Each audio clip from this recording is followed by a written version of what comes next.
میزبان نبوت کے گھر کو سلام، میزبان نبوت کے گھر کو سلام۔ بسم اللہ الرحمن الرحیم۔ پروردگار دو عالم کا لاکھ لاکھ شکر ہے کہ آج میں پھر امہات المومنین میں ان ام المومنین کے تذکرے کے لیے یہاں پر حاضر ہوئی ہوں جو محدثہ ہیں، جو فقیہہ ہیں، جو سرکار دو عالم حضرت محمد مصطفیٰ صلی اللہ علیہ وآلہ وسلم کی زوجیت میں تشریف لانے سے پہلے بھی اسلام کی بہت بڑی کارکن تھیں، اور جو قدیم الاسلام ہیں اور جن کے شوہر نامدار حضرت ابو سلمہ رضی اللہ تعالیٰ عنہ کو اللہ تعالیٰ نے شہادت کی زندگی عطا فرمائی۔ میں یہاں موت کا لفظ نہیں کروں گی، اس لیے کہ خود اللہ فرماتا ہے کہ شہید زندہ ہیں۔ حضرت ابو سلمہ کے بارے میں ہم یہ جانتے ہیں اچھی طرح سے کہ آپ سرکار دو عالم حضرت محمد مصطفیٰ صلی اللہ علیہ وآلہ وسلم سے بے تحاشا محبت کرتے تھے، اور اسی محبت کی وجہ سے آپ نے ہجرت بھی فرمائی، بلکہ ہجرتیں فرمائی۔ اور یہ غزوہ احد کا واقعہ ہے کہ حضرت ام سلمہ کو زخم آیا، اور جس تیر سے آپ کو زخم لگا تھا وہ تیر زہر آلود تھا،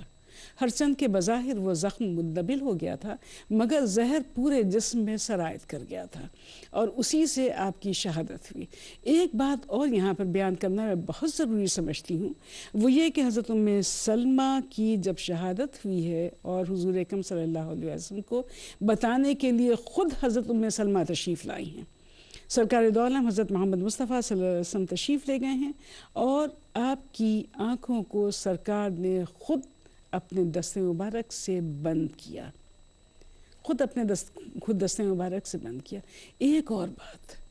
وہ یہ کہ جب سرکار دو عالم حضرت محمد مصطفیٰ صلی اللہ علیہ وآلہ وسلم نے آپ کی نماز پڑھائی تو 9 تکبیریں کہیں، 9 تکبیریں۔ صاحب کرام نے بعد میں کہا یا رسول اللہ صلی اللہ علیہ وآلہ وسلم، کیا سہون ایسا ہوا ہے؟ آپ نے فرمایا ہرگز نہیں، یہ تو 1000 تکبیر کے مستحق تھے، یعنی واللہ اکبر، اللہ اکبر، اللہ اکبر، اللہ اکبر، جن کے بارے میں میرے نبی پاک صلی اللہ علیہ وسلم فرمایا کہ 1000 تکبیروں کے مستحق تھے، وہ ہستی کتنی بلند ہوں گی، کتنی بلند ہوں گی۔ حضور اکرم صلی اللہ علیہ وسلم جس وقت تشریف لائے، ظاہر ہے حضرت ام سلمہ کو شدید رنج اور غم تھا، اس وقت سرکار نے ایک دعا سکھائی، اور یہ بات بھی ارشاد فرمائی کہ میت کے سرہانے جو دعا مانگی جاتی ہے وہ شرف قبولیت پاتی ہے، اس لیے کہ اس دعا کے اوپر فرشتے آمین کہتے ہیں۔ اور پھر آپ نے حضرت ام سلمہ سے فرمایا کہ تم دعا کرو کہ اللہ ان کی مغفرت فرمائے اور تمہاری مغفرت فرمائے۔ ایک دعا آپ نے اور سکھائی کہ آپ نے ارشاد فرمایا کہ تم دعا کرو کہ اللہ تعالیٰ تمہیں اس سے بہتر جزا دے، اس سے بہتر جانشین دے۔ حضرت ام سلمہ کہتی ہیں کہ میں ہر لمحہ یہ دعا کرتی رہتی تھی، مگر دل میں یہ سوچتی تھی کہ کیا ابو سلمہ سے بہتر کوئی ہو سکتا ہے، جو محبت رسول میں غرق ہو، جو اخلاق کا پیکر ہو، جو اس قدر اچھا انسان ہو، کیا اس سے اچھا کوئی انسان ہو سکتا ہے؟ حضرت ام سلمہ کی نظر وہاں تک نہیں پہنچی تھی جو مشیت اذن تھا، جو اللہ کا ارادہ تھا حضرت ام سلمہ کی رسول اکرم صلی اللہ علیہ وآلہ وسلم اور اسلام سے محبت کو دیکھتے ہوئے۔ حضرت ام سلمہ رضی اللہ تعالی عنہا کو پروردگار دو عالم نے جس مقام بلند پر پہنچایا، اس کا تصور ہی ہمارے لیے ایسا اچھا، ایسا خوبصورت ہے کہ زبانیں اس تصور کا نقشہ نہیں کھینچ سکتی۔ وہ کیا ہے؟ وہ یہ کہ حضور اکرم صلی اللہ علیہ وآلہ وسلم کی زوجیت میں آنے کا شرف، وہ تاج جس تاج کے آگے دنیا کی ہر تاج جو ہے ہیچ ہے، دنیا کی ہر بڑائی کمتر ہے، وہ سرکار دو عالم حضرت محمد مصطفیٰ صلی اللہ علیہ وسلم کا ساتھ ہے۔ جس وقت حضرت ام سلمہ کو یہ خبر ملی کہ سرکار آپ سے نکاح کرنا چاہتے ہیں، آپ کے تعجب کی کوئی انتہا نہ رہی، لیکن آپ نے اپنی تسلی کے لیے یہ بات ارشاد فرمائی کہ کچھ عذر ہیں، مجھے کچھ عذر ہیں، انہیں میں چاہتی ہوں کہ سرکار دور فرما دیں، اور میری جان آپ کے لیے ہے۔ ظاہر ہے سرکار دو عالم حضرت محمد مصطفیٰ صلی اللہ علیہ وسلم کی جو محبت آپ کے دل میں ہے وہ تو محبت سے تڑپ رہی ہیں، محبت میں بےتاب ہیں، آپ کے کسی حکم کو کے اوپر نفی کا جملہ یا نفی کے بارے میں سوچنا بھی آپ کے خیال میں نہیں آ سکتا، جائے کہ اتنی بڑی بات حاصل ہو رہی ہو، اتنا بڑا مقام حاصل ہو رہا ہو، تو اس مقام کے لیے اپنے آپ کو آپ تیار کرنا چاہ رہی تھی۔ آپ نے فرمایا کہ میری اولادیں ہیں، میں غیرت مند ہوں۔ سرکار نے فرمایا کہ تمہاری اولادیں میری ذمہ داری، اللہ کی ذمہ داری ہے، اور تمہاری غیرت جس معاملے میں ہے اللہ تعالیٰ سے دعا کرو کہ اللہ تعالیٰ اس غیرت کو دور فرمائے، یعنی کہ آپ کی ازواج مطہرات پہلے سے موجود ہیں۔ جب سرکار نے تسلی و تشفی فرما دی تو آپ نے کہا کہ اب مجھے کسی قسم کا کوئی شبہ، کوئی اعتراض نہیں، اور خود اپنے صاحبزادے سے کہا کہ میرا نکاح پڑھا دو۔ سرکار کے زوجیت میں تشریف لے آئیں۔ جیسا کہ ہم سب جانتی ہیں کہ حضرت ام سلمہ حضرت بی بی عائشہ صدیقہ کے بعد بہت بڑی محدثہ ہیں، اور حدیث کے تیسرے طبقے میں آپ شامل ہیں۔ آپ سے تقریباً 400 احادیث، 379 احادیث آپ سے روایت ہیں، اور آپ فقیہ بھی ہیں، اور آپ کے فتاویٰ اس طرح ہیں جو متفق علیہ ہیں، یعنی یہ ایک بہت بڑی بات ہے، یہ بہت بڑی بات ہے۔ اس کے علاوہ احادیث سننے کا آپ کو اتنا شوق کہ ایک دفعہ بال گنوا رہی تھی کہ سرکار دو عالم حضرت محمد مصطفیٰ صلی اللہ علیہ وسلم نے فرمایا یا ایھا الناس۔ جیسے ہی یہ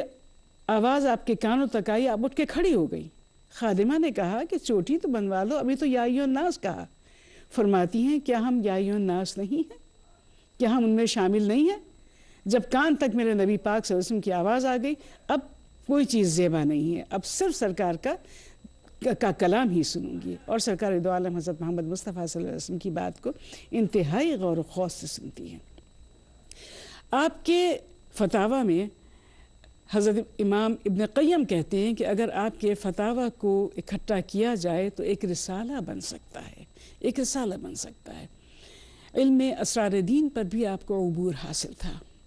آپ کے تلامذہ بہت سارے ہیں، جن میں حضرت سعید بن مسیب، حضرت ابو ہریرہ، یہ آپ کے صحابہ کرام میں ہیں، اور صحابہ کرام فرماتے ہیں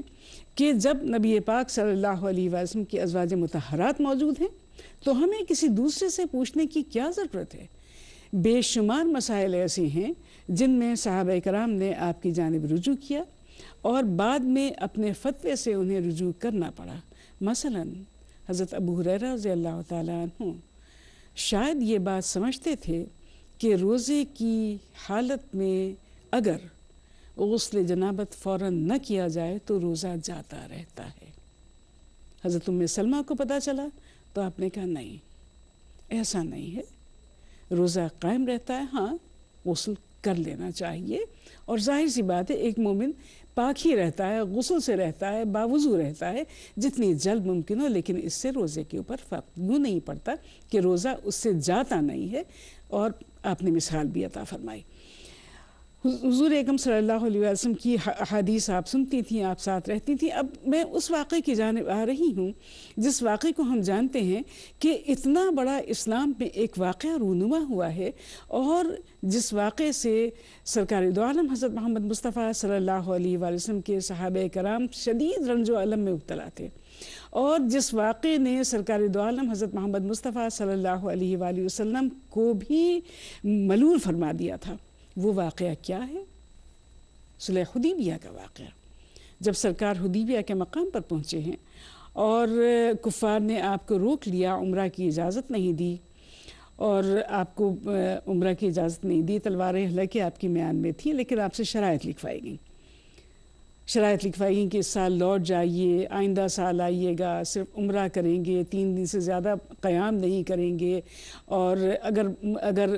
کفار کا کوئی شخص آپ کی جانب آئے گا تو آپ کو لوٹانا پڑے گا، آپ کا کوئی شخص آئے گا تو ہم نہیں لوٹائیں گے۔ یہ شرائط سرکار دو عالم حضرت محمد مصطفیٰ صلی اللہ علیہ وسلم نے تحریر فرمائی، جس کے اوپر صحابہ کرام کو دکھ تھا، اور وہ یہ سمجھتے تھے کہ خدا نخواستہ شاید یہ شرائط جو ہیں دبکی کی گئی ہیں، حالانکہ اللہ تعالیٰ کی مشیت کچھ اور تھی۔ انا فتحنا لک فتحا مبینا اسی کے بعد نازل ہوئی ہے، اور اسی کے بعد غزوہ خیبر بھی ہوا ہے، اور اسی کے بعد فتح مکہ بھی ہوا ہے۔ تو یہ ساری اس کی آمد تھی، سارے انا فتحنا لک فتحا مبینا کا مصداق یہ تمام تر چیزیں ہوئیں۔ اس موقع پر حضرت ام سلمہ حضور اکرم صلی اللہ علیہ وسلم کے ساتھ ہیں۔ جب سرکار دو عالم حضرت محمد مصطفیٰ صلی اللہ علیہ وآلہ وسلم نے صحابہ کرام سے فرمایا کہ قربانی کرو اور بال اتروا لو اور احرام اتار دو، صحابہ کرام نے توقف فرمایا۔ سرکار تشریف لائے، حضرت ام سلمہ نے چہرے مبارک کو دیکھا تو فرمایا کہ کیا بات ہے، میرے والدین آپ پر فدا، یا رسول اللہ صلی اللہ علیہ وسلم کیا بات ہے؟ سرکار نے فرمایا کہ صحابہ کرام توقف فرما رہے ہیں اور حکم کو فوری طور پر پورا نہیں کیا۔ اب دیکھیے یہاں پر آپ حضرت ام سلمہ رضی اللہ تعالی عنہ کی ذکاوت دیکھیے، ان کا علم النفس دیکھیے، ان کی اصابت رائے دیکھیے، جس کے بارے میں امام الحرمین کہتے ہیں، اصابہ میں موجود ہے، امام الحرمین کہتے ہیں کہ اصابت رائے کی اس سے بڑی مثال روئے زمین پر نہیں ملتی۔ اس وقت حضرت ام سلمہ نے مشورہ دیا سرکار دو عالم حضرت محمد مصطفیٰ صلی اللہ علیہ وآلہ وسلم کو کہ یا رسول اللہ صلی اللہ علیہ وآلہ وسلم، آپ قربانی فرمائیے، بال اتروائیے اور احرام اتار دیجیے، خاموشی کے ساتھ یہ کام کیجیے۔ جو ہی سرکار نے یہ عمل کیا، صحابہ کرام نے فوری طور پر یہ عمل کرنا شروع کر دیا، اور اس قدر اجدت میں کیا کہ ایک دوسرے کے اوپر گرے پڑتے تھے۔ یعنی حضرت ام سلمہ کا یہ مشورہ کیسا صائب مشورہ تھا، کیسا عمدہ مشورہ تھا، اور نفسیات کی کتنی بڑی بات تھی، کتنی بڑی ماہر تھیں آپ، ماہر نفسیات، کہ لوگوں کی نفسیات سے واقف تھیں کہ اگر سرکار ایسا کریں گے تو صحابہ کرام پیچھے رہنے والوں میں نہیں ہیں، اور صحابہ کرام جان جائیں گے کہ اسی میں اللہ تعالیٰ کی حکمت اور اسی میں سرکار دو عالم حضرت محمد مصطفیٰ صلی اللہ علیہ وسلم کی محبت اور آپ کا اتباع اسی میں ہے کہ ہم آپ کا اتباع کریں۔ اور یہی ہوا حضور اکرم صلی اللہ علیہ وآلہ وسلم جس وقت غزوہ خندق پہ تشریف لے گئے،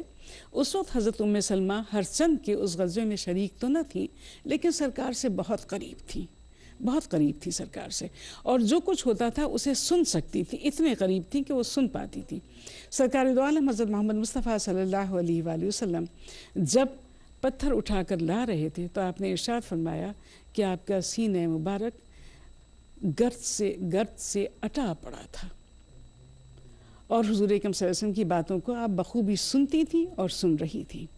حضور اکرم صلی اللہ علیہ وسلم جس وقت غزوہ خندق میں تشریف لے گئے ہیں، اس وقت حضرت ام سلمہ کو اپنے ساتھ لے گئے ہیں، 20 خواتین کے ساتھ حضرت ام سلمہ بھی وہاں پر موجود تھی۔ حضرت ام سلمہ کے بارے میں حضور اکرم صلی اللہ علیہ وآلہ وسلم جس طرح اور ازواج مطہرات کا خیال رکھتے تھے، آپ کا بہت زیادہ خیال رکھا کرتے تھے، اس لیے کہ آپ محدثہ بھی تھیں، فقیہ بھی تھیں، اصابت رائے بھی بہت تھا آپ کا، اور بہت زیرک، بہت عقل مند، اللہ کی راہ میں اپنا جان و مال قربان کرنے والی اس طرح کی خاتون تھیں، جس طرح اور ازواج مطہرات تھیں، اسی طرح آپ بھی تھیں۔ آپ سے جیسا کہ میں نے عرض کیا کہ آپ سے تقریباً 400 احادیث آپ سے مروی ہیں، اور صحابہ کرام آپ سے درس لیا کرتے تھے اور آپ درس دیا کرتی تھی۔ یوں تو سرکار دو عالم حضرت محمد مصطفیٰ صلی اللہ علیہ وسلم کی ازواج مطہرات تھی ہی مخزن علم و عمل، لیکن ازواج مطہرات میں جو درجہ علم کا حضرت بی بی عائشہ صدیقہ رضی اللہ تعالیٰ عنہ کو حاصل ہے اور حضرت ام سلمہ کو حاصل ہے، وہ دوسری ازواج مطہرات کو حاصل نہیں۔ قرآن حکیم سرکار دو عالم حضرت محمد مصطفیٰ صلی اللہ علیہ وآلہ وسلم کے طرز پر پڑھا کرتی تھیں، اور ایک ایک لفظ جدا جدا کر کے پڑھتی تھیں، سائل کی تسلی و تشفی فرماتی تھیں۔ محمود بن لبید کہتے ہیں کہ حضرت صلی اللہ علیہ وآلہ وسلم کی ازواج مطہرات احادیث کا مخزن تھیں۔ مروان بن حکم بھی ان سے مسائل دریافت کرتے تھے، حضرت ابو ہریرہ جیسے جلیل القدر صحابی بھی آپ سے دریافت کیا کرتے تھے مسائل کو، اور جیسا کہ میں نے عرض کیا کہ امام ابن قیم کہتے ہیں کہ اگر ان کے مسائل کو، ان کے فتاوی کو ایک جانب رکھ دیا جائے تو ایک رسالہ تیار ہو سکتا ہے۔ حضرت امام حسین رضی اللہ تعالیٰ عنہ کی شہادت کا خواب آپ نے دیکھا کہ سرکار دو عالم حضرت محمد مصطفیٰ صلی اللہ علیہ وسلم تشریف لائے ہیں، آپ کے بال گردآلود ہیں اور آپ نے خبر دی کہ حسین شہید کر دیے گئے رضی اللہ تعالیٰ عنہ۔ جاگ اٹھیں اور کہا کوفیوں نے ظلم کیا اور امام حسین کو شہید کر دیا۔ حضور اکرم صلی اللہ علیہ وسلم سے بے تحاشا محبت فرماتی تھی اور ایک شیشی میں آپ کے منہ مبارک کو رکھا ہوا تھا، جب کسی کو کوئی تکلیف پہنچتی اس کو پانی میں ڈبوتی اور وہ پانی پلا دیتی اور وہ شخص اچھا ہو جاتا۔ اللہ تعالیٰ کی لاکھوں ہزاروں رحمتیں ہوں امہات المومنین پر، ام المومنین حضرت بی بی ام سلمہ رضی اللہ تعالیٰ عنہا پر، اور اللہ تعالیٰ سے دعا ہے کہ وہ ہمیں ان بیویوں کے صدقے میں دنیا اور آخرت عطا فرما دے اور ہماری دعاؤں کو قبول فرمائے اور ہمیں علم کی روشنی سے معمور کرے اور ہمیں توفیق عطا فرمائے کہ ہم قرآن حکیم اور احادیث نبوی کو سمجھیں اور سرکار دو عالم حضرت محمد مصطفیٰ صلی اللہ علیہ وآلہ وسلم کے احکامات کی پیروی کریں اور آپ کی ازواج مطہرات کے نقش قدم پر چلیں۔ خداوندہ تو ہمیں توفیق عطا فرما اور ہماری دنیا اور عقبہ بنا دے، ہمیں ایمان کی زندگی اور ایمان کی موت دے، ہمیں عزت و آبرو کی زندگی اور عزت و آبرو کی موت دے، اور ہمیں ہمارے پیارے نبی پاک صلی اللہ علیہ وآلہ وسلم کی شفاعت سے بہرہ مند فرما۔ آمین ثم آمین، وآخر دعوانا ان الحمد للہ رب العالمین۔